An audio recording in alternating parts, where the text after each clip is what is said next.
Donc je disais, aujourd'hui nous allons essayer de voir un peu les notions d'Active Directory et de gestion de domaine.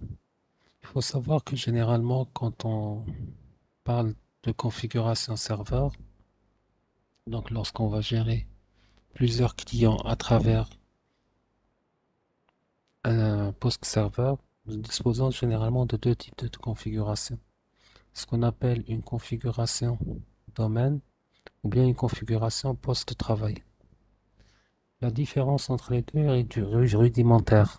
Dans une configuration workgroup, ce qu'on appelle post groupe de travail, on se retrouve dans une situation où chaque utilisateur est administrateur de son propre poste de travail. Ça veut dire quoi? Ça veut dire que chaque utilisateur dispose de tous les droits administrateurs. Donc il peut installer son système, il peut désinstaller son système, il peut modifier les paramètres système, etc. Par contre, lorsqu'on parle d'une configuration de domaine, ça veut dire tout simplement que nous avons une gestion centralisée du réseau, qui veut dire que l'administrateur réel, ce n'est autre que l'administrateur du domaine, qui dispose de tous les droits administrateurs sur l'ensemble des postes de travail et des serveurs, et que l'utilisateur ne dispose que du droit utilisateur. Ça veut dire que toutes les opérations critiques qui ont trait au serveur, qui ont trait au système, qui ont trait à l'installation du système ou aux modifications des paramètres système, ne peuvent être faits par l'utilisateur. Généralement, ces deux architectures antagonistes, ça veut dire quoi? Ça veut dire que elles sont différentes. Dans l'une, on simplifie le travail de l'administrateur, dans l'autre, l'administrateur aura beaucoup de mal à gérer son réseau. Pourquoi? Parce que même s'il va créer deux comptes sur chaque poste utilisateur, imaginez votre machine, par exemple votre laptop ou votre PC, il possède deux comptes. Un premier, c'est un compte administrateur auquel vous n'avez pas accès. Un deuxième, c'est un compte utilisateur auquel vous avez accès. Donc à chaque fois que l'administrateur aura besoin de faire des opérations sur votre machine, il sera amené à se déplacer physiquement vers votre machine pour réaliser les différentes opérations. Par contre, dans une architecture domaine, tout se fait de manière centralisée. Ça veut, ça veut dire que l'utilisateur n'est pas amené, donc l'administrateur n'est pas amené à venir à chaque fois vers vous. Ils peuvent tout faire à partir de son poste de travail, donc à partir de son serveur. Voilà un peu une idée globale sur la différence entre une architecture domaine et une architecture poste de travail. Maintenant, pour pouvoir mettre en place un domaine, il faut savoir qu'il y a plusieurs services qui doivent être mis en place pour pouvoir gérer cette notion de domaine. L'un des services les plus importants, c'est ce qu'on appelle les bases de données ADDS. ADDS pour dire Active Directory Domain Services. Donc, dans ces bases de données, on va stocker toutes les informations relatives à l'identité des utilisateurs. Pourquoi? Parce qu'il faut savoir que dans Active Directory, tout est considéré comme étant des objets. Ça veut dire quoi? Ça veut dire que l'utilisateur est un objet. L'ordinateur est un objet. Les ressources, c'est des objets. Les différents services sont des objets. Les groupes d'utilisateurs sont considérés aussi comme des objets. Et comme on disait que c'est une base, c'est une gestion centralisée, ça veut dire que tous ces objets seront identifiés au niveau d'une base de données centralisée qui va se situer au niveau du contrôleur de domaine. Et qu'un utilisateur, pour pouvoir se connecter, il doit se connecter à sa machine. Il va saisir son username et son password au niveau de la machine, mais l'authentification ne se fera pas au niveau du poste client, ils se feront au niveau du poste serveur. Il faut savoir que généralement, Les contrôleurs de domaine vont héberger tous les services qui authentifient, comme on l'a dit, les comptes utilisateurs quand ils vont se connecter au domaine. Alors, il faut savoir que ADDS, donc Active Directory Domain Services, est composé de composants logiques et de composants physiques.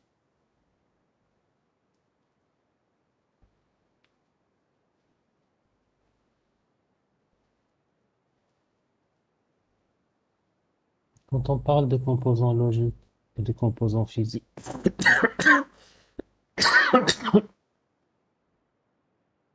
donc on disait ADDS composé.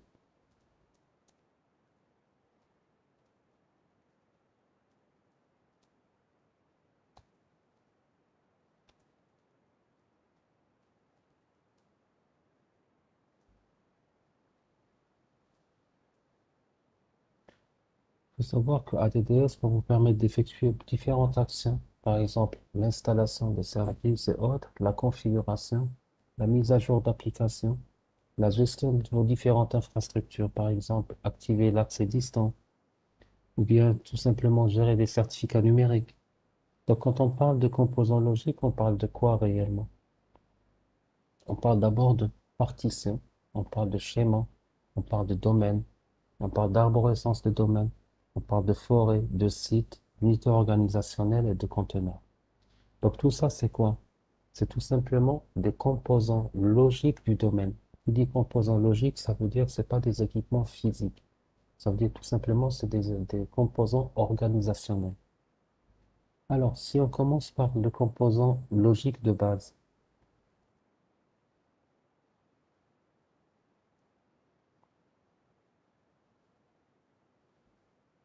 alors le composant logique de base, c'est ce qu'on appelle les partitions.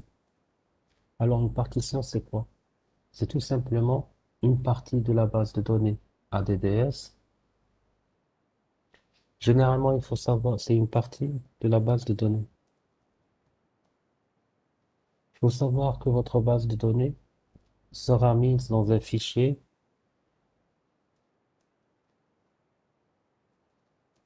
qu'on appellera ndts.dit. ndts.dit. Ce fichier, vous allez pouvoir le visualiser, vous allez pouvoir le gérer et le répliquer comme s'il était tout simplement euh, composé de sections ou d'instances distinctes. Ça veut dire quoi? Ça veut dire si vous êtes au niveau du contrôleur de domaine, donc administrateur du domaine, vous allez directement pouvoir ouvrir votre fichier ntds.dit. Le deuxième composant, c'est ce qu'on appelle le schéma.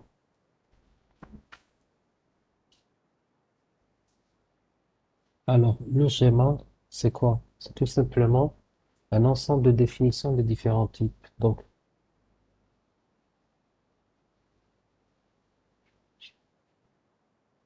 il faut savoir que c'est comme lorsque vous faites de la programmation, vous déclarez des variables, chaque variable a un type. De la même manière, au niveau de notre domaine, chaque objet a un type et des attributs qui sont là pour décrire l'objet. Et le schéma, son rôle, c'est quoi? C'est un descripteur d'objet. Alors, si je prends un exemple, imaginons que je veux vous dire, voilà, l'un des objets, c'est un user. Le user est un objet, donc l'utilisateur. Comment est-ce qu'on va décrire l'objet? Donc, dans le schéma, vous allez voir les descripteurs de l'utilisateur. Par exemple, l'utilisateur, on va le décrire par un username, par un nom, un prénom, etc. Donc, c'est différents éléments qui permettent de distinguer les utilisateurs entre eux. Le prochain composant logique, c'est ce qu'on appelle le domaine. Alors, le domaine, c'est quoi? C'est tout simplement le conteneur de base logique. Alors, il faut savoir que c'est un conteneur logique et administratif pour les utilisateurs et les ordinateurs.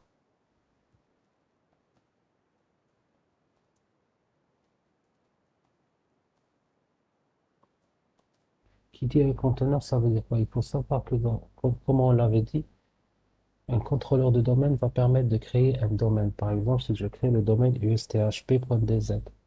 C'est dans ce domaine USTHP que je vais trouver tous les utilisateurs et tous les ordinateurs appartenant à l'USTHP. Maintenant, je peux créer plusieurs domaines. C'est pour cela que nous parlerons d'arborescence de domaine aussi.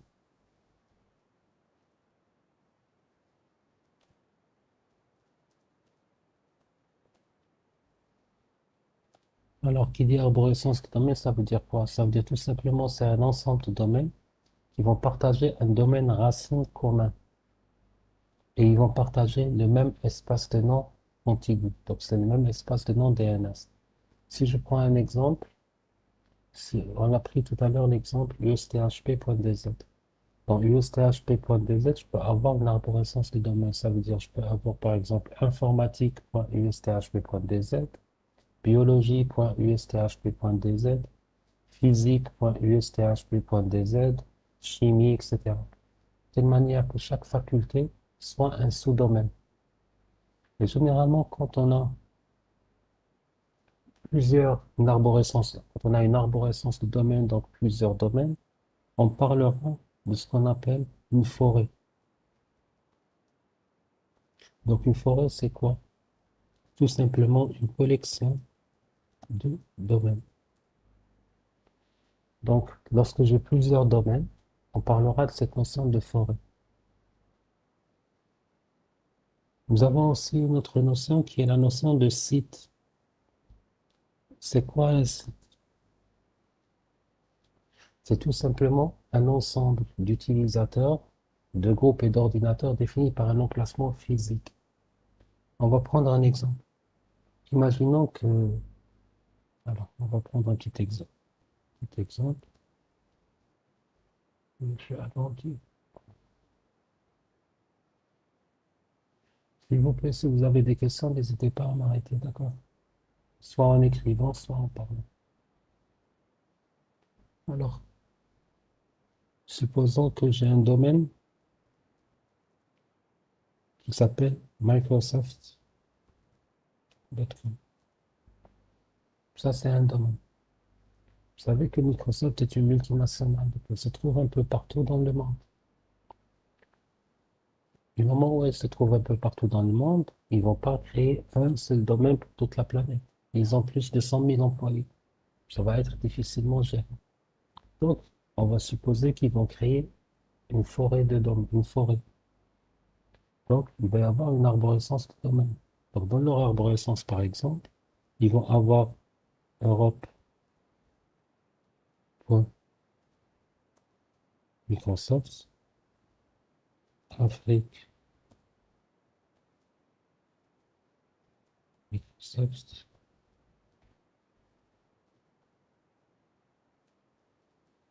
Donc là, si vous voulez, c'est des sous-domaines. Maintenant, ces sous-domaines eux-mêmes peuvent être composés d'autres sous-domaines. Si je dis par exemple Algérie, bon, bien on va garder Afrique. Bon, on peut dire Australie.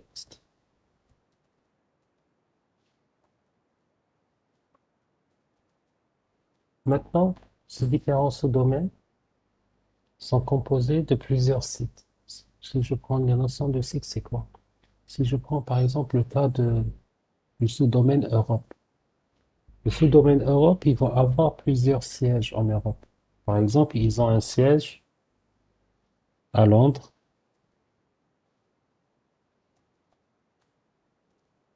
ils ont un siège à Paris, ils ont un siège normalement à Madrid. Maintenant, ces différents sièges, ce n'est pas des sous-domaines, parce que là, ils sont déjà dans un sous-domaine. Ça va être quoi? Ça va être des sites.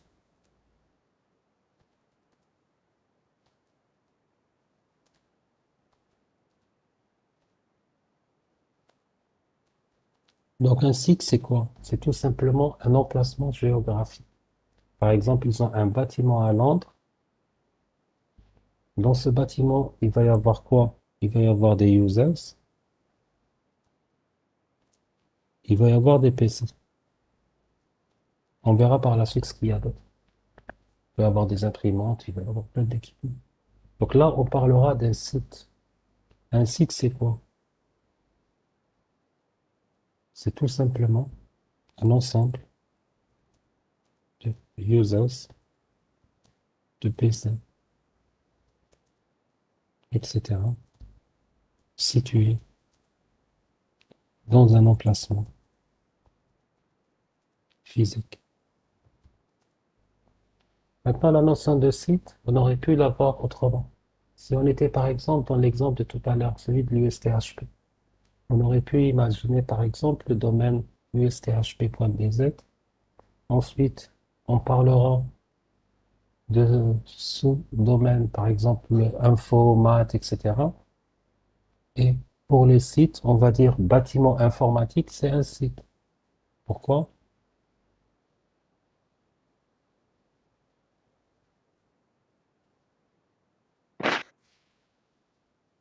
Pourquoi? Tout simplement parce que c'est un Ouais, emplacement physique.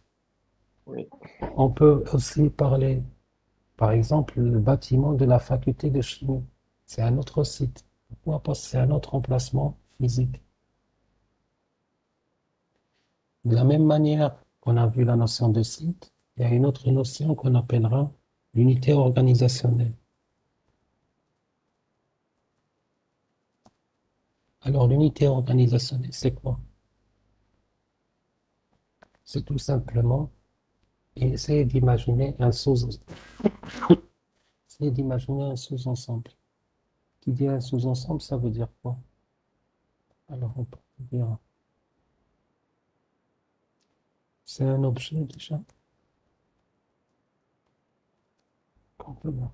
Qui dit un objet contenant, ça veut dire quoi? Ça veut dire tout simplement, c'est un sous-ensemble dans lequel on va faire de la gestion administrative.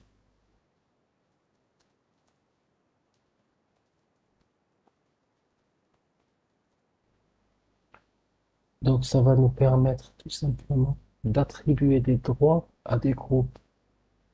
Alors, généralement, les unités organisationnelles, on va les utiliser dans un but, comme leur nom indique, organisationnel, donc pour mieux organiser les choses. Par exemple, si je suis dans mon sous-domaine ou dans mon domaine, je peux créer une unité organisationnelle que je vais appeler users, par exemple. Ou bien tout simplement, si je suis dans l'exemple de l'USTHP, je peux créer une unité organisationnelle étudiant L2 GTR. Je peux créer une unité organisationnelle étudiant L3 GTR, etc. Donc généralement, pour les unités organisationnelles, vous avez toute la latitude de choisir comment les organiser. Ça peut être une organisation fonctionnelle, ça peut être une organisation géographique, ça peut être une organisation hiérarchique, etc. L'avantage que vous avez, c'est qu'on peut imbriquer les unités organisationnelles dans le sens où je peux mettre unité organisationnelle GTR qui contiendra tous les étudiants GTR et dans chaque unité organisationnelle, dans cette unité organisationnelle, je vais créer d'autres unités organisationnelles. Il y aura les L2, les L3, etc. Je peux faire procéder autrement. Je peux créer par exemple une unité organisationnelle étudiant. Ensuite, dans étudiant, je peux créer une unité organisationnelle GTR. Et dans unité organisationnelle GTR, je peux créer une unité organisationnelle L2 GTR, ensuite L3 GTR. Généralement, pour les unités organisationnelles, il n'y a aucune condition sur comment les créer. C'est laissé au choix, si vous voulez, de l'administrateur, qui, lui, a toute la latitude de décider, de dire, moi, je vais les créer de telle manière ou de telle manière. L'essentiel, c'est que ça puisse avoir un certain sens logique pour l'administrateur et que ça puisse lui simplifier l'existence. Maintenant, de la même manière que j'ai créé, par exemple, des unités organisationnelles pour les utilisateurs, je peux les créer pour les ordinateurs aussi. Par exemple, unité organisationnelle PC, TP. Ça veut dire quoi? Il y aura tous les ordinateurs des salles du TP. Je peux créer une unité organisationnelle, par exemple PC, administration. Unité organisationnelle, imprimante. Donc, j'ai toute la latitude de mettre ce que je veux dans mes unités organisationnelles. C'est ça l'avantage des unités organisationnelles, c'est qu'on peut mettre à l'intérieur tous les objets qu'on veut.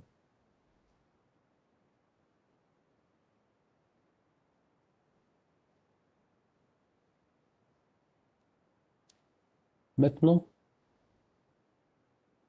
attendez une seconde, on a un autre type de composants logiques, c'est ce qu'on appelle des conteneurs. Alors, un conteneur, c'est quoi? Tout à l'heure,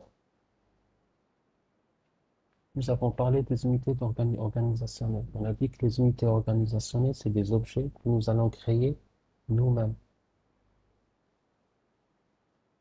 Par contre, quand on parle de conteneurs, c'est des objets qui sont déjà créés par le système.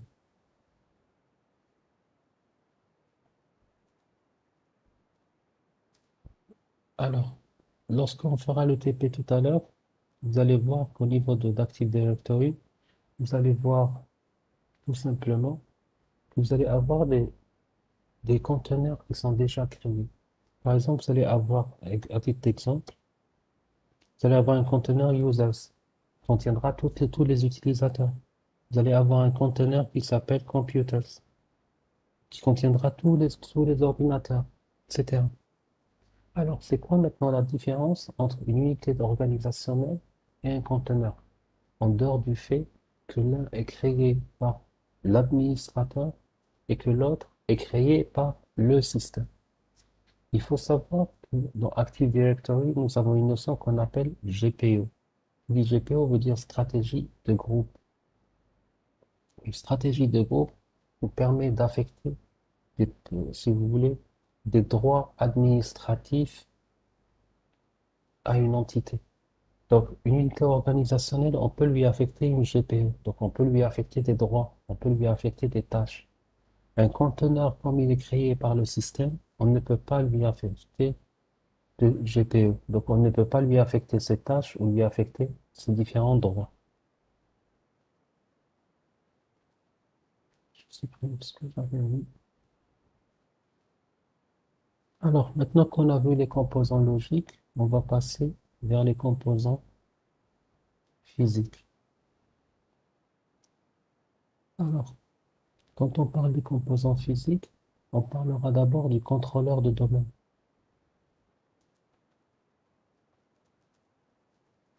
Alors, le contrôleur de domaine, c'est quoi? Si vous voulez, c'est le noyau de notre domaine. C'est réellement un serveur. Donc, c'est une machine. Que va contenir cette machine? Alors, elle va contenir la base de données ADDS. ADDS, comme on l'avait dit tout à l'heure, pour Active Directory. Non, domaine système. Alors, ADDS, qu'est-ce qu'il va contenir? Il va contenir réellement notre base de données. Cette base de données va contenir toutes les opérations qu'on va faire. Donc, il faut savoir que chaque contrôleur de domaine va traiter toutes les modifications et répliquer tout ce qu'on va faire dans le domaine au niveau de cette base de données. Il faut savoir que dans un domaine, on peut avoir un ou plusieurs contrôleurs. Et généralement, le fait d'avoir plusieurs contrôleurs, c'est une mesure de sécurité parce que si jamais vous perdez votre contrôleur de domaine, c'est tout le domaine qui est perdu. Donc, généralement, la recommandation, c'est toujours d'avoir un contrôleur principal plus d'autres contrôleurs qui sont là pour prendre le relais en cas de problème. Alors, nous avons d'autres entités physiques. Nous avons par exemple ce qu'on appelle le magasin de données.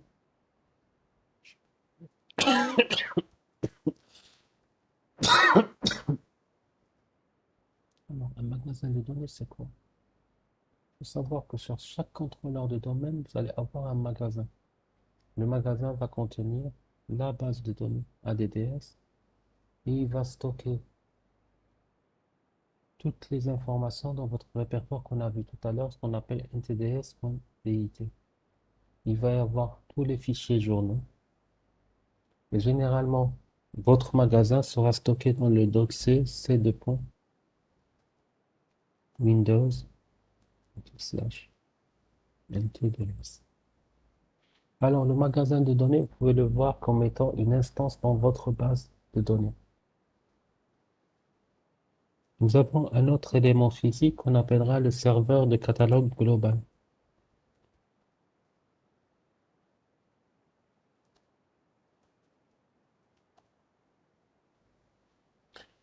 Tout simplement, il faut savoir que chaque contrôleur de domaine doit héberger un catalogue global. Le catalogue global, c'est quoi? C'est tout simplement une copie partielle qui est généralement en lecture seule des objets de la forêt.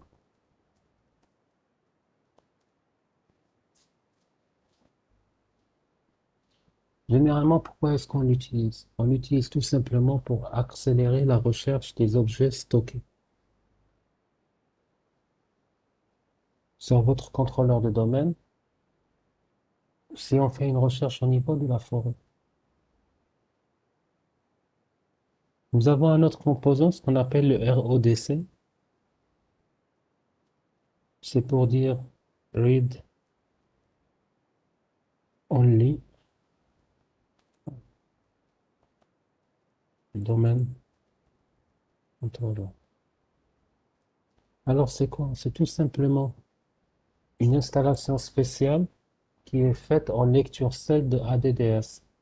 Donc il faut savoir, un contrôleur de domaine en lecture seule est souvent utilisé généralement dans certaines succursales où la sécurité ou le support informatique sont moins avancés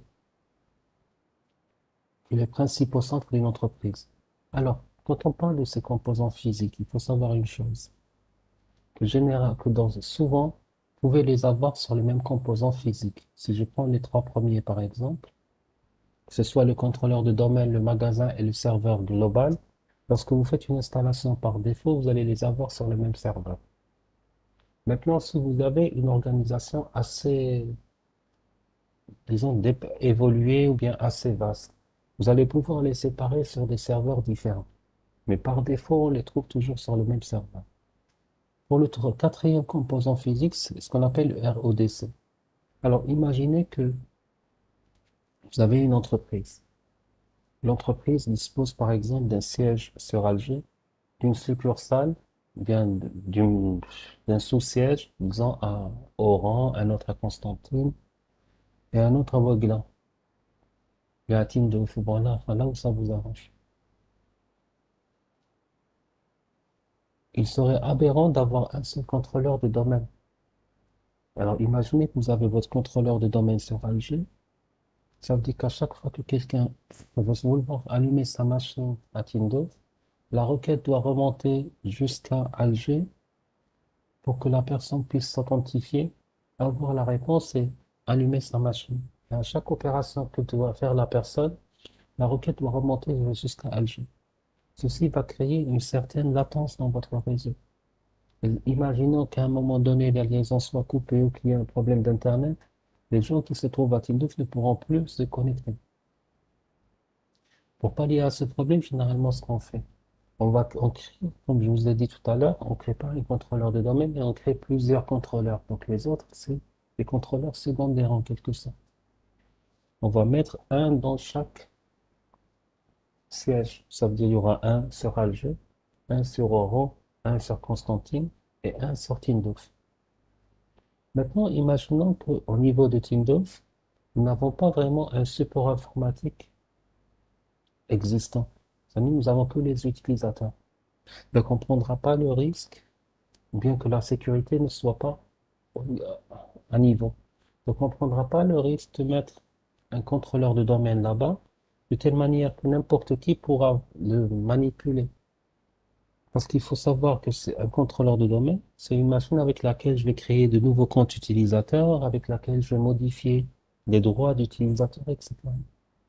Ça veut dire que n'importe qui, et que si je fais, pardon, si je fais une modification sur un contrôleur de domaine, les modifications se répliquent sur l'ensemble de mes contrôleurs. C'est-à-dire si je modifie quelque chose sur le contrôleur de domaine à Constantine, c'est tous les autres contrôleurs qui sont impactés par la modification. Pourquoi? Parce qu'au niveau des contrôleurs de domaine, quand on a un seul domaine, on a le principe d'unicité. Ça veut dire quoi? Une opération effectuée sur un contrôleur est dupliquée sur l'ensemble des contrôleurs. Parce que le fait d'avoir plusieurs contrôleurs, c'est pas pour avoir des choses différentes. C'est seulement pour que si l'un des contrôleurs tombe en panne, les autres puissent prendre le relais. Et pour qu'ils puissent prendre le relais, il faudra qu'ils soient tous au même niveau d'information. Donc il y a une synchronisation automatique qui se fait entre les différents contrôleurs du domaine.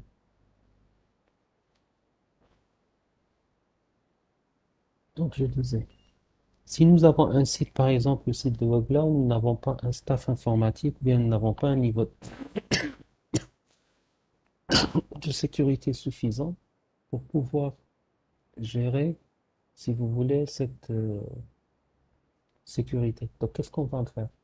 On va mettre tout simplement un contrôleur de domaine en lecture seule. Ça veut dire quoi? Ça veut dire qu'on ne peut rien modifier à partir de ce contrôleur de domaine. C'est comme si je vous disais, vous avez un support que je peux uniquement consulter. Ça veut dire le rôle de ce contrôleur de domaine, c'est de faciliter aux utilisateurs les opérations de connexion, de demande d'autorisation, etc. Donc à chaque fois qu'ils ont besoin de faire une opération, la requête est envoyée vers ce contrôleur de domaine en lecture seule. Mais on ne peut rien modifier à partir de ce contrôleur de domaine. C'est pour ça que je vous dis que le RODC, généralement, on va le déployer sur des succursales où la sécurité ou bien le support informatique est moins avancé que sur d'autres sièges de l'entreprise. C'est-à-dire, il est là pour faciliter les opérations, mais en aucun cas ne peut permettre l'introduction de données ou la modification du domaine. Alors, si on essaie un peu de résumer les choses, c'est quoi un ADDS? Qu'est-ce qu'un domaine ADDS? Alors, il faut savoir que, comme on l'avait dit tout à l'heure, notre domaine va contenir des utilisateurs, des ordinateurs et des groupes. Donc, c'est tout simplement un conteneur logique qui est utilisé pour gérer un ensemble d'objets. Maintenant, ces objets vont être stockés dans une base de données, dont une copie de cette base de données sera stockée sur chaque contrôleur de notre domaine. Pour le moment, on va identifier trois types d'objets. D'abord, les comptes utilisateurs, c'est-à-dire que chaque utilisateur aura un compte qui contiendra des informations requises qui vont permettre d'authentifier notre utilisateur pendant son processus de connexion. Ça va lui permettre aussi de créer un jeton d'accès à l'utilisateur. Le deuxième type d'objet, c'est ce qu'on appelle les comptes d'ordinateur. Donc, chaque ordinateur qui appartient au domaine va posséder un compte dans ADDS. Donc, les comptes seront utilisés pour les ordinateurs qui vont joindre le domaine de la même manière que les comptes des utilisateurs. Ça veut dire quoi? Ça veut dire que chaque ordinateur aura aussi un username et un mot de passe qui lui sont propres. Et nous avons aussi le troisième type d'objet qui est, qui est ce qu'on appelle un groupe. Le groupe, c'est quoi? C'est tout simplement une notion qui est utilisée pour organiser les utilisateurs. Si vous voulez, ça nous permet de regrouper les utilisateurs pour pouvoir faciliter la gestion des autorisations et la gestion des stratégies au niveau d'un domaine.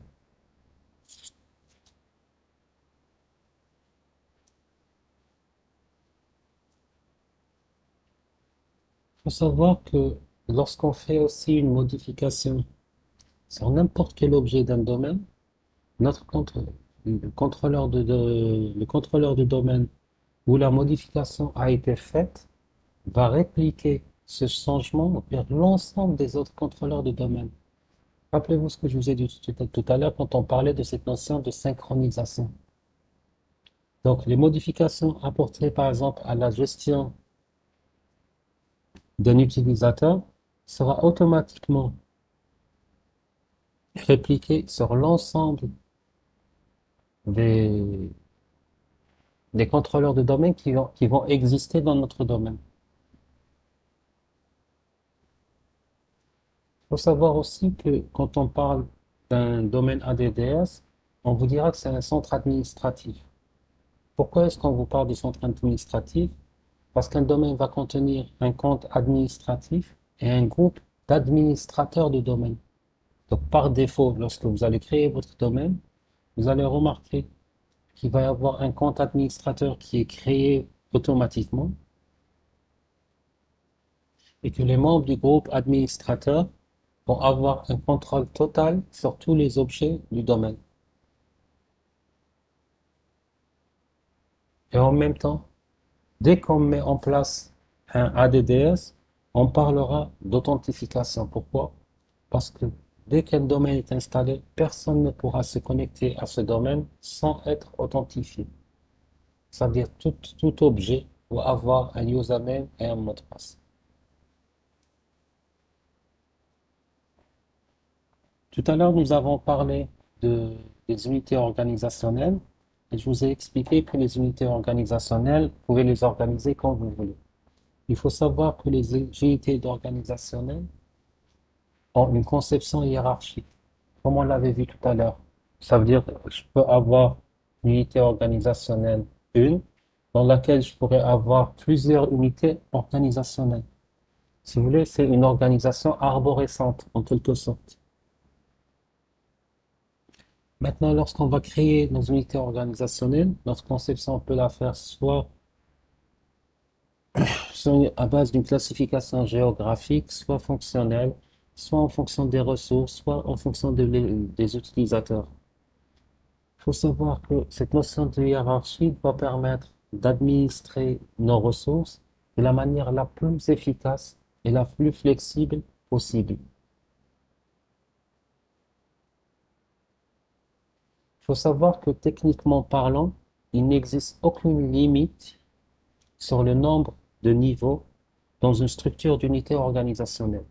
Donc généralement, pour garantir un bon niveau de gestion, il y a une recommandation qui vous dit il ne faut jamais dépasser une profondeur de 10.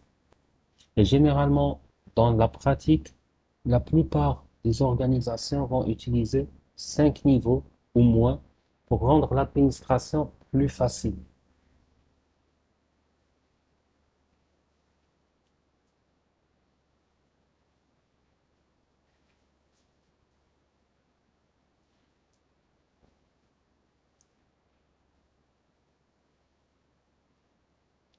Généralement, l'unité d'organisation, comme on l'avait dit, c'est un objet conteneur dans un domaine.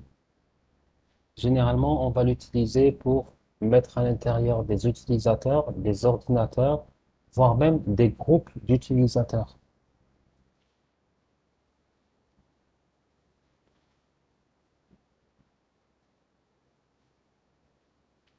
Nous avons vu aussi une autre notion qu'on avait appelée conteneur. On avait dit que le conteneur était quelque chose qui est créé par le système. Donc, la principale différence entre les unités d'organisation et les conteneurs va résider dans cette capacité de gestion.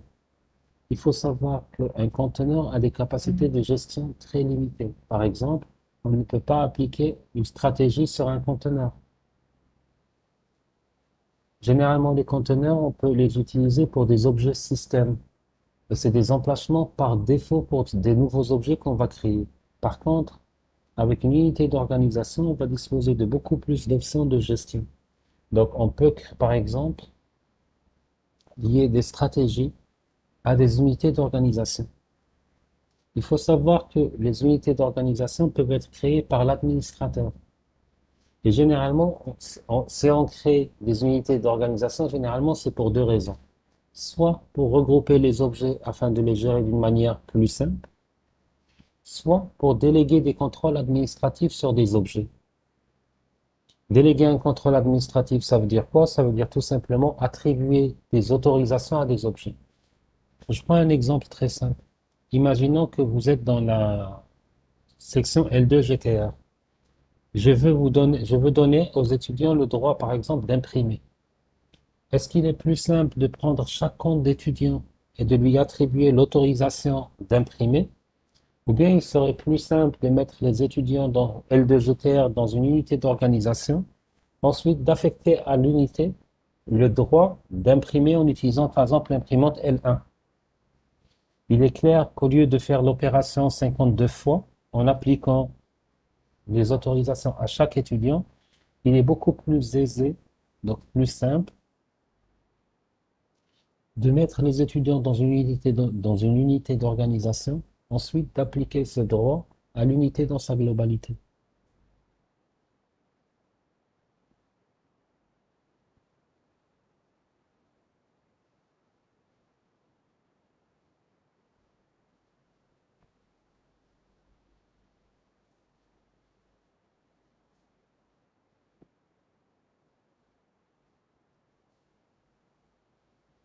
Alors,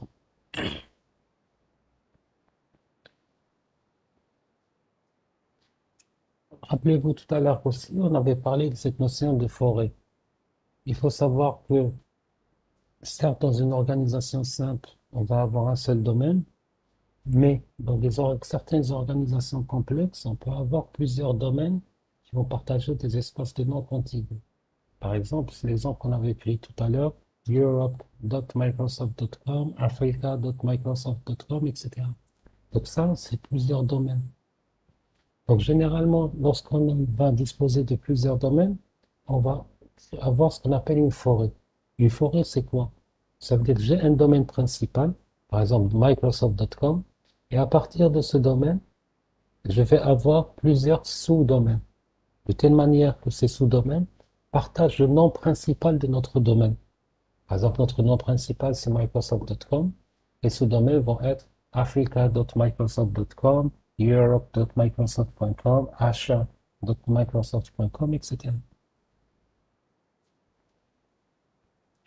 Il faut savoir que c'est toujours le premier domaine créé dans la forêt qui va s'appeler le domaine racine. Donc, dans notre cas, notre domaine racine, c'est Microsoft.com.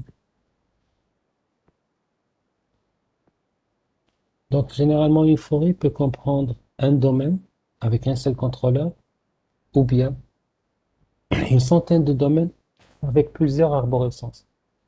Il y a une règle d'or que vous devez connaître, c'est que pour chaque domaine, je dois avoir au moins un seul contrôleur. Donc je ne peux pas avoir une architecture dans laquelle, par exemple, je vous dis, j'ai 10 domaines avec 4 contrôleurs. Ça n'a pas de sens. Qui dit un domaine dit au moins un contrôleur. J'ai 10 domaines, donc j'ai au moins 10 contrôleurs.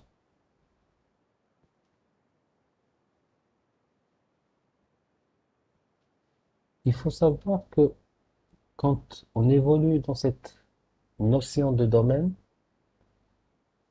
plus euh, la forêt se densifie, plus le nombre d'objets va augmenter. Il faut savoir que quand on parlera, vous vous rappelez tout à l'heure quand on a parlé d'un domaine simple, on avait montré qu'il y a des composants logiques et des composants physiques. Ce nombre de composants va augmenter si on va parler d'une forêt. Pourquoi? Parce que qui dit forêt veut dire une architecture plus complexe. Donc généralement, lorsqu'on va parler d'une forêt de domaine, si on va parler de forêt, dans ce cas-là, on va parler d'abord de ce qu'on appelle un domaine maître. Le domaine maître, c'est quoi? Ou bien le domaine racine. Le domaine racine, c'est le premier domaine de la forêt. Donc, c'est le premier domaine à partir duquel il va y avoir les différents sous-domaines. Donc, dans notre cas de domaine racine, alors que va contenir comme objet ce domaine racine? Il va contenir d'abord ce qu'on appelle le rôle de maître de schéma.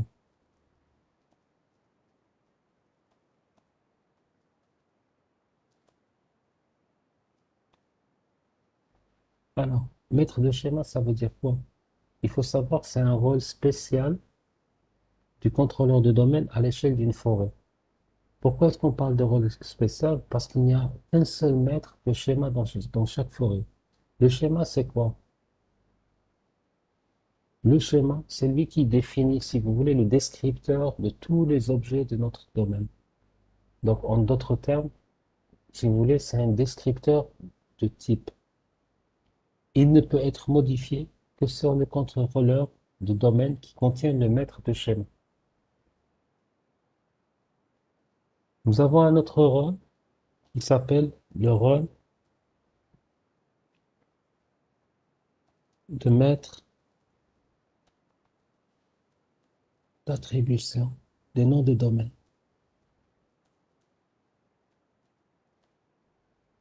Alors, c'est aussi un rôle spécial du contrôleur de domaine à l'échelle de la forêt.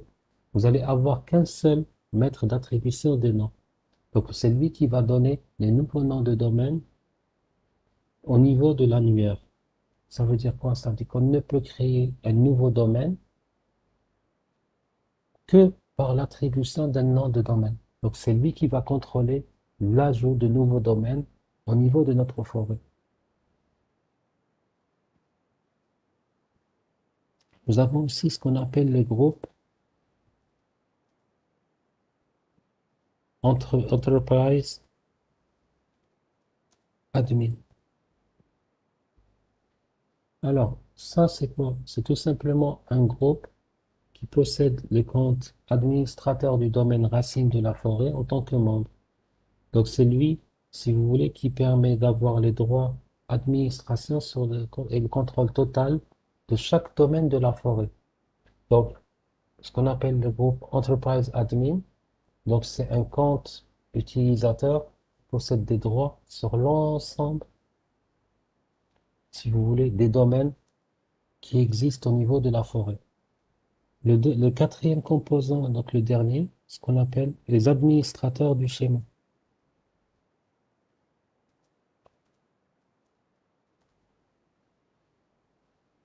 Alors, administrateur du schéma, c'est un groupe qui n'a aucun membre.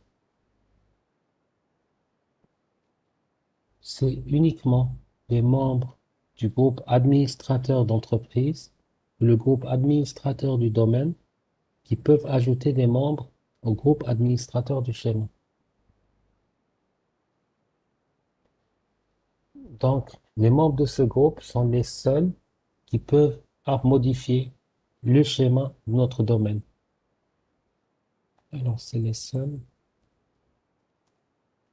Voilà.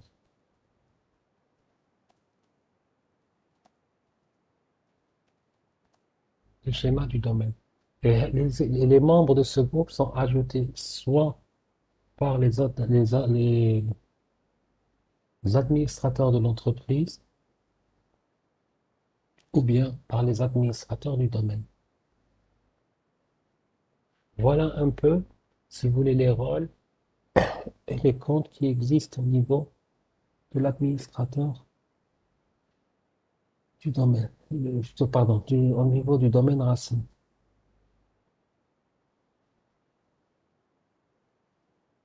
Si ça vous dérange pas, est-ce qu'on peut faire une petite pause de 5 minutes? On reprend juste après, d'accord? Oui, bien sûr. D'accord.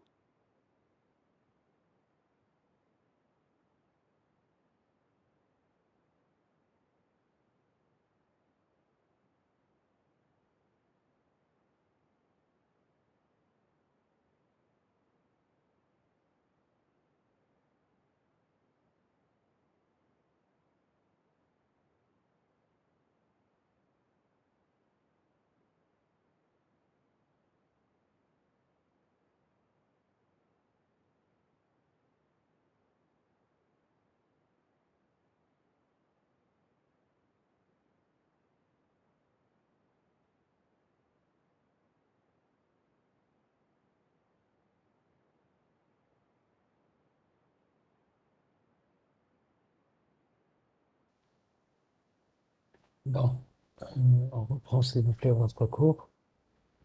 Donc je disais, si on essaie un peu de voir, Qu'est-ce qu'un schéma réellement ADDS? Donc un schéma, c'est quoi? C'est tout simplement un composant qui va essayer de définir toutes les classes d'objets. Dites-moi, est-ce que vous avez fait de la programmation orientée objet? Non, monsieur, on n'a pas la programmation orientée objet. D'accord. Alors, on va essayer de simplifier avant les choses. Imaginons que je sois amené à décrire un objet.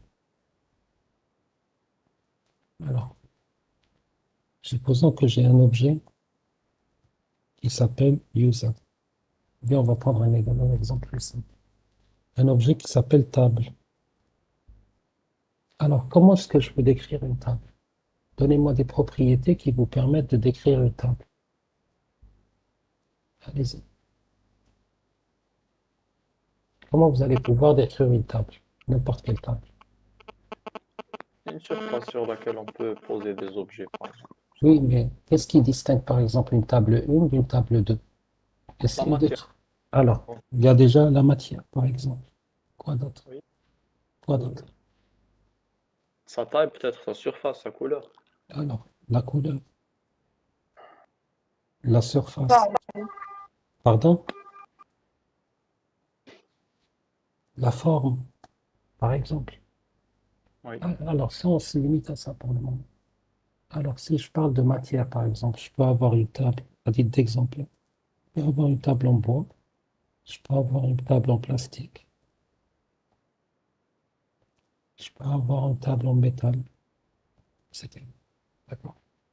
La couleur, elle peut être blanche, noire, marron, etc.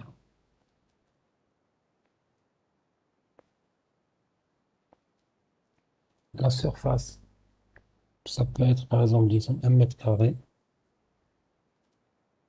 2 m², etc. La forme, elle peut être rectangulaire, peut être circulaire, elle peut être carrée, etc. Maintenant, avec les propriétés qu'on vient de définir, est-ce que je peux avoir deux objets identiques? Ou bien est-ce que c'est des propriétés qui me permettent de distinguer carrément deux objets de telle manière que je ne peux pas avoir le même objet? On peut avoir des objets identiques, non? D'accord. Quelle est la propriété que je peux rajouter qui me permettra de distinguer deux objets, quels que soient les deux objets? Essayez de trouver une propriété qu'on peut rajouter. Une sorte de gravure spéciale à chaque table, avec une signature peut-être. Alors, on va pas l'appeler signature, on va l'appeler numéro de série, par exemple. Oui. Alors, avec le numéro de série, avec un numéro de série, on peut arriver à avoir une propriété maintenant de telle manière qu'on décrit nos objets de manière unique. Donc, avec l'ensemble des propriétés que nous avons là, on peut dire que nous pouvons avoir des objets tables qui sont uniques. Lorsqu'on fait de la programmation orientée objet, voilà comment on décrit chaque objet. Donc, on considère dans la programmation orientée objet que le monde est composé d'objets, que ce soit les tables, que ce soit les humains, que ce soit quel que soit l'élément qu'on vous décrit, on va le décrire par un nom, par exemple table, on va le décrire par des propriétés. Chaque propriété a un type. Bon, là, c'est un exemple simplifié. Et parmi les propriétés, il doit y avoir plusieurs propriétés qui puissent avoir la caractéristique de l'unicité. Ça veut dire quoi? C'est comme dans les bases de données. Ça va être une clé primaire qui nous permet de distinguer un objet parmi les autres. On appelle généralement cette description une classe d'objets. Pourquoi est-ce qu'on parlera de classe? Parce que la classe nous permettra de générer des objets. Alors, si je vous donne cette description, vous allez pouvoir créer des tables. Par exemple, table 1, Vous lui donnez un numéro de série, vous lui donnez une matière, une couleur, une surface, une forme.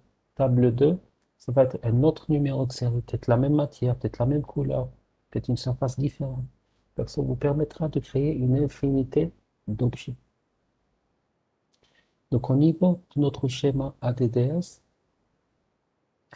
c'est quoi le rôle du schéma ADDS? Comme on l'a dit tout à l'heure. Donc, au niveau de notre schéma, qu'est-ce qu'il va faire? Il va définir les classes d'objets.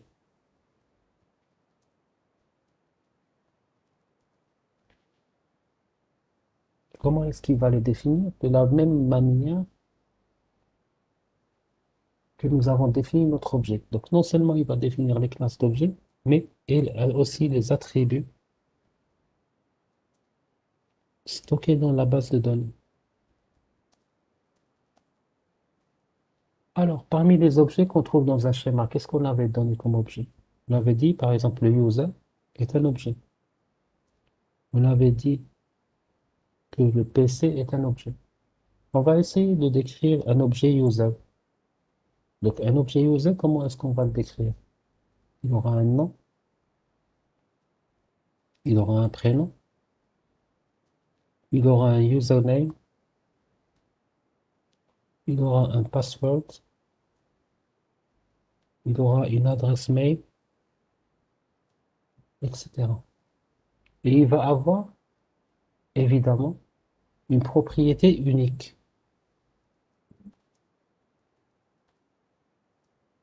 Cette propriété unique, on va la voir tout à l'heure par la suite. Donc, chaque user, par exemple, il aura ce qu'on appelle un identifiant interne. L'identifiant interne, bien sûr, il n'est pas connu par l'utilisateur. Donc, c'est le schéma que nous avons défini. Donc, dans le schéma, vous n'allez pas trouver les utilisateurs, non. Vous allez trouver le descripteur de l'utilisateur. Donc, dans le schéma, on va vous dire, un utilisateur, voilà comment il est décrit. Un PC, voilà comment il est décrit. Tel objet, voilà comment il est décrit. C'est pour cela qu'on parlera de schéma ADDS. Donc, le schéma, qu'est-ce qu'il définit? Il définit les propriétés de chaque type d'objet qu'on va trouver dans notre domaine. Donc, automatiquement, dès qu'on fait une modification du schéma, par exemple, je dis qu'un utilisateur, pour le décrire, on doit lui rajouter une autre propriété. Par exemple, je rajoute numéro de téléphone. Donc, automatiquement, cette modification doit être répliquée sur l'ensemble de tous les contrôleurs de domaine de la forêt. Ça veut dire que dans tous les contrôleurs de domaine, on va rajouter la propriété numéro de téléphone à tous les utilisateurs du domaine. Maintenant, cette modification, elle se fait à partir d'où? Elle se fera quand on est dans une forêt à partir du maître du schéma. C'est pour ça qu'on avait dit que dans une forêt, nous avons cette notion qu'on appelle maître de schéma. Pourquoi? Parce que dans une forêt, nous avons plusieurs domaines. Donc, on fait la modification au niveau du maître de schéma, qui lui va répercuter la modification sur l'ensemble des contrôleurs de domaine, qui eux vont modifier l'ensemble des domaines. Si on avait un domaine unique, la modification aurait été faite au niveau uniquement du schéma de notre domaine.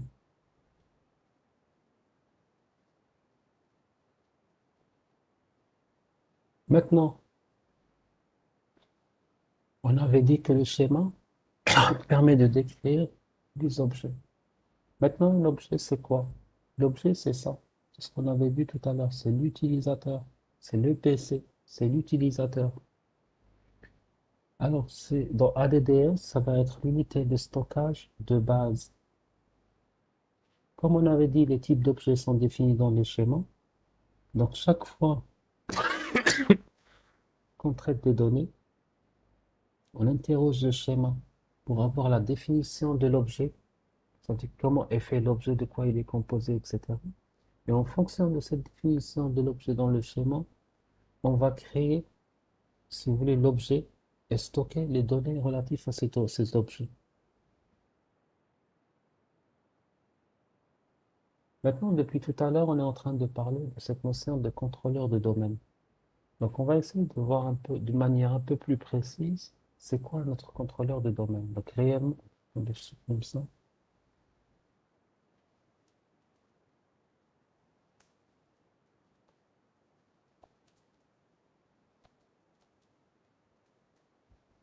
Alors, un contrôleur de domaine, c'est quoi? C'est tout simplement un serveur. Un serveur, mais qu'est-ce qu'il a de particulier? Il est configuré pour pouvoir stocker une copie de notre base de données ADDS. Ce qui stocke.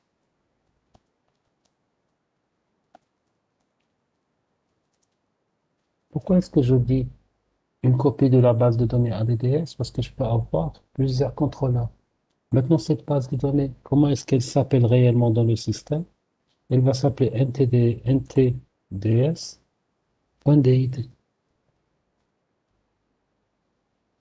Et il va y avoir une deuxième copie dans un dossier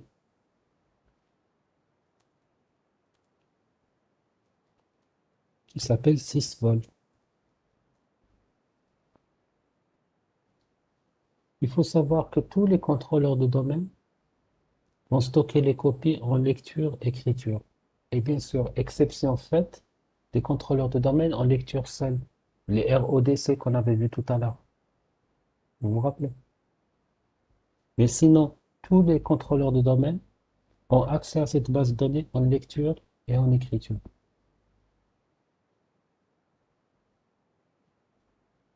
Donc, il faut savoir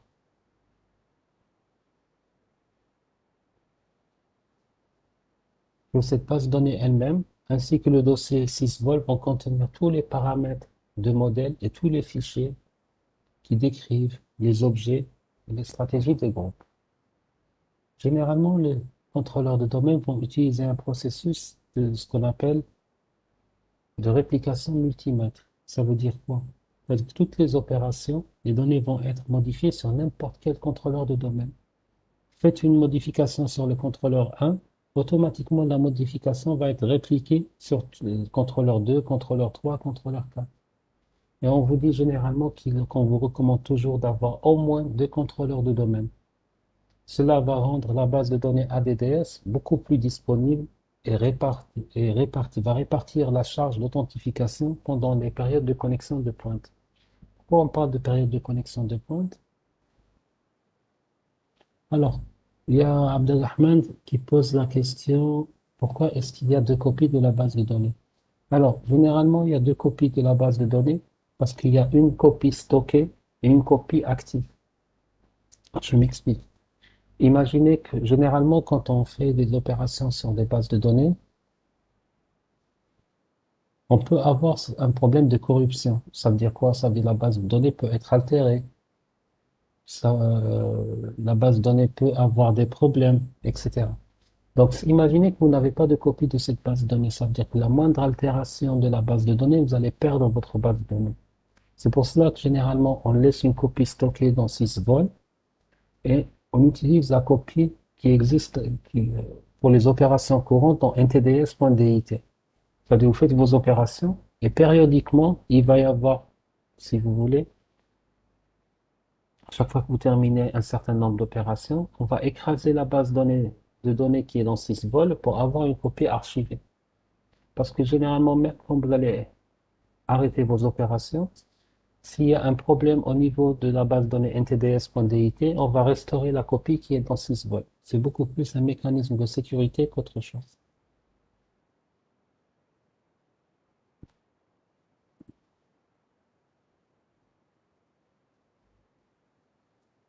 Alors, pourquoi est-ce que je vous disais, pourquoi est-ce qu'on parle de charge d'authentification? Généralement, quand on est dans une entreprise, vous avez remarqué que tous les employés, généralement, arrivent tôt le matin à 8 heures et ils partent tous à 4h30. Donc, c'est à 8 heures, par exemple, donc disons entre 8 heures et 8h30, que tout le monde va essayer de se connecter. Imaginez que vous avez 1000 employés, ça va être 1000 employés qui vont lancer leur requête en même temps. Si vous avez un seul contrôleur de domaine, toute la charge, si vous voulez, va échouer sur ce contrôleur de domaine. Par contre, si vous avez 2 contrôleurs de domaine, il va y avoir ce qu'on appelle une répartition des charges entre les 2 contrôleurs de domaine. Ceci évitera tous les problèmes de saturation ou de congestion de votre contrôleur de domaine. Et même aussi, pour des raisons de sécurité, si l'un des serveurs va se crasher, il y aura le deuxième qui va prendre le relais. Il faut savoir que si votre serveur contrôleur de domaine est déconnecté, aucun utilisateur ne pourra plus se connecter à sa machine. Aucun utilisateur ne pourra allumer sa machine. Donc, par allumer, je ne parle pas de l'allumage physique, mais je parle beaucoup plus de saisir son username et son password.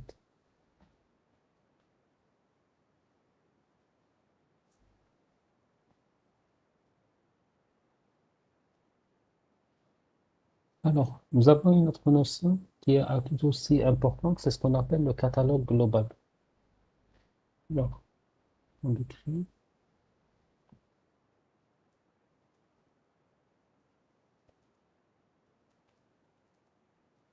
Alors, qu'est-ce qu'un catalogue global? C'est tout simplement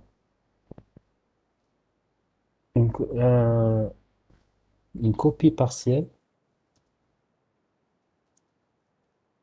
en lecture seule des objets de la forêt. Pourquoi est-ce qu'on a créé ce catalogue global? Il a été créé tout simplement pour accélérer la recherche des objets qui sont stockés sur le contrôleur de domaine dans un autre, dans un autre domaine de la forêt. Alors, imaginons le cas suivant.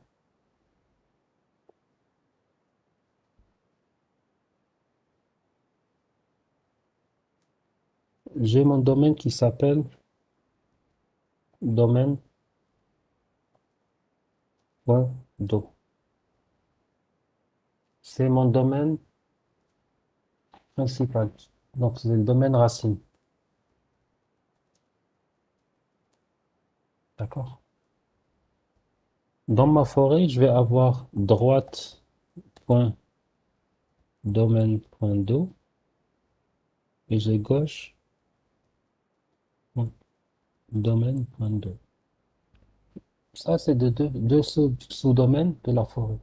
Imaginons que moi, je suis un utilisateur qui se trouve dans le domaine gauche.domaine.do, pardon. User.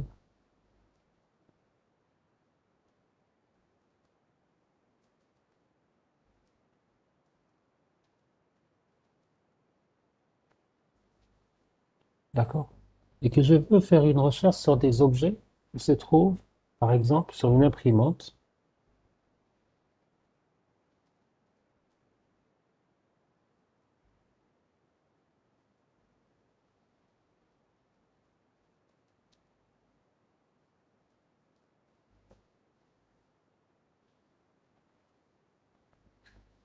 Alors, logiquement, ce qui doit se passer, c'est que moi, étant dans gauche, j'ai accès uniquement aux objets qui se trouvent dans le domaine gauche.domaine.do. Je n'ai pas accès à droite.domaine.droite. Sauf s'il y a une autorisation d'approbation entre les deux domaines. Ça veut dire si l'administrateur de la forêt, donc l'administrateur du schéma, a autorisé une communication entre les deux domaines. Malheureusement,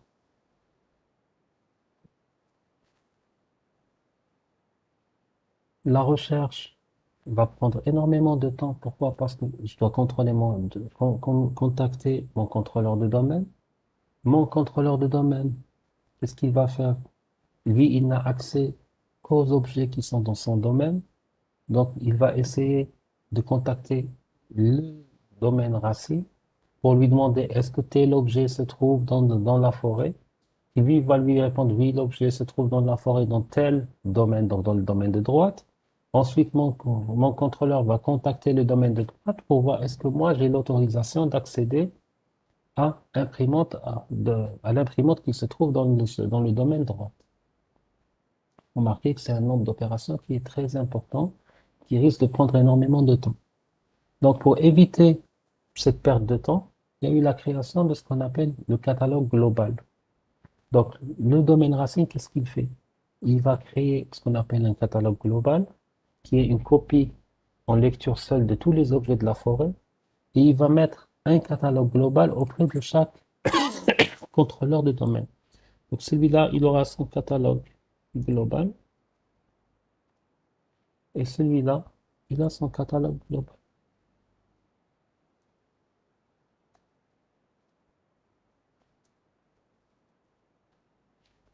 Bien sûr, les deux catalogues globaux sont en mode read-only. Pourquoi? Parce que, étant un contrôleur de domaine, il n'a pas le droit de modifier, si vous voulez, les objets qui se trouvent dans d'autres domaines.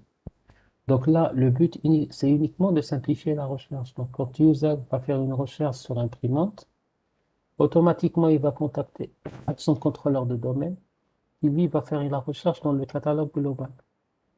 Une fois qu'il a trouvé l'objet, il va vérifier est-ce que user a le droit d'accès à cet objet.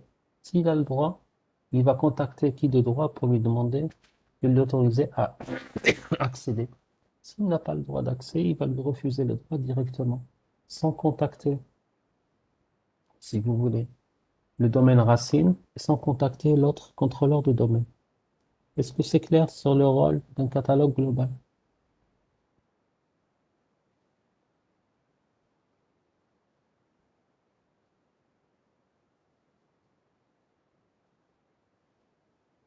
Donc, on termine rapidement cette notion de catalogue global, ensuite on passe vers le TP. Donc, quand on a un seul domaine, donc généralement au niveau de la base de données ADDS, sur chaque contrôleur de domaine, vous allez avoir des informations sur chaque objet de ce domaine.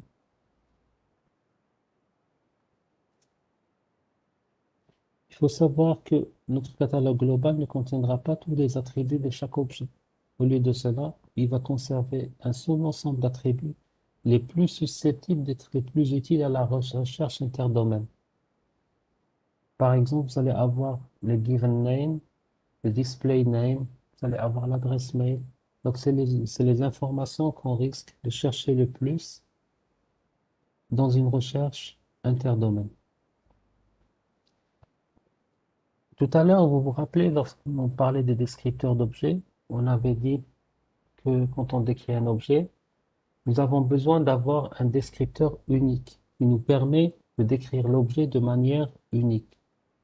Généralement, lorsque un processus tente de se connecter à ADDS, il va falloir que la connexion se fasse de manière unique. Ça veut dire, si je prends un exemple, si par exemple Benkatia vous se connecter à son domaine, automatiquement, il ne va pas utiliser Benkatia pour la connexion parce qu'il peut y avoir deux Benkatia. Il ne va pas utiliser par exemple 8KC, même s'il prend par exemple le nom et prénom. Il ne va pas mettre 8KC, Lina va essayer de se connecter.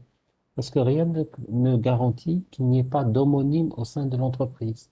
Ce n'est pas parce qu'à un instant T, il n'y a pas de 8KC Lina que dans un an ou dans un mois, ils vont pas recruter une 8KC qui va s'appeler Lina en même temps. C'est pour cela, généralement, que fait le contrôleur de domaine? Lorsqu'un utilisateur essaie de se connecter à ADDS, le système va chercher dans le DNS les enregistrements de ressources ou de services. On va essayer de localiser d'abord le contrôleur de domaine le plus proche. Une fois qu'il a localisé le contrôleur de domaine le plus proche, le client pourra localiser ce contrôleur qui va répondre à la demande de connexion en utilisant des recherches DNS. Si la connexion réussit, il y a ce qu'on appelle une autorité locale de sécurité, qu'on appelle Local Security Authority, LSA, qui va créer un jeton d'accès. Bon, cette LSA, vous allez la trouver au niveau du contrôleur de domaine. Elle va créer un jeton d'accès pour l'utilisateur qui contiendra un SID. Un SID, c'est tout simplement un attribut unique attribué à chaque utilisateur.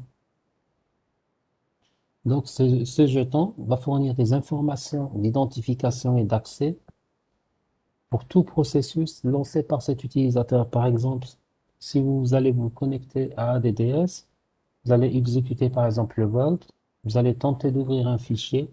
Vault va utiliser les informations d'authentification qu'il y a sur votre jeton pour savoir est-ce que vous avez les autorisations nécessaires pour pouvoir accéder au fichier Vault ou non.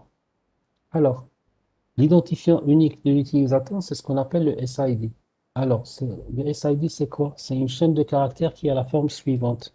S, R, X, Y1, Y2, Y1, Y1. Alors, il faut savoir, c'est une chaîne unique. Alors, je vais vous donner un exemple d'une chaîne SID.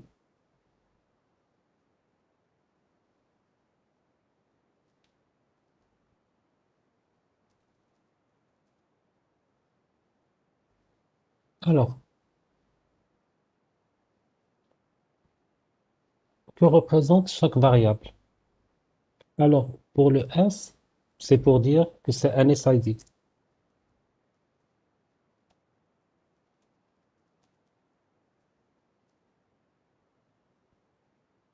Le R, c'est ce qu'on appelle le niveau de révision.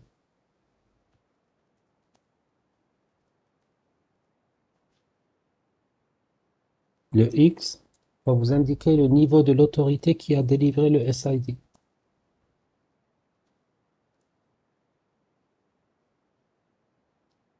Alors, du Y1, Y2,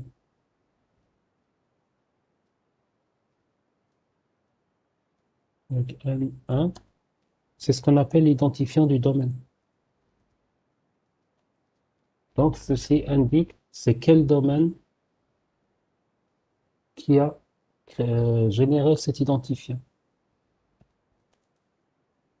Le YN que vous avez à la fin, c'est ce qu'on appelle le RID, ou bien ce qu'on appelle relatif ID.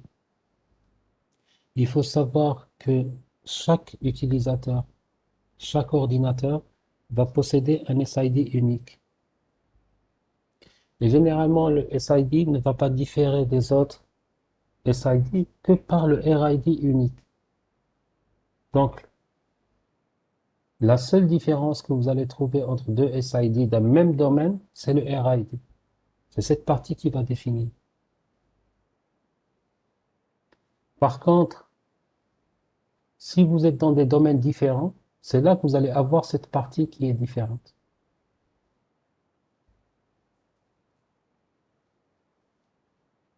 Il faut savoir que le SID du compte administrateur du domaine se termine toujours par un 500. Donc, si vous trouvez un SID qui a 500 à la fin, ça veut dire tout simplement que c'est le SID de l'administrateur du domaine. Bon, on va arrêter là pour le cours d'aujourd'hui. Oui. Il y a une question qui est posée. Le grade du niveau augmente avec le chiffre. Oui, le grade augmente avec le chiffre, effectivement. Donc, on va faire une petite pause de 5 minutes. Ensuite, on attaque le TP, s'il vous plaît. D'accord? Donc, on va arrêter pendant 5 minutes. Ensuite, on va passer vers le TP. S'il vous plaît, pour le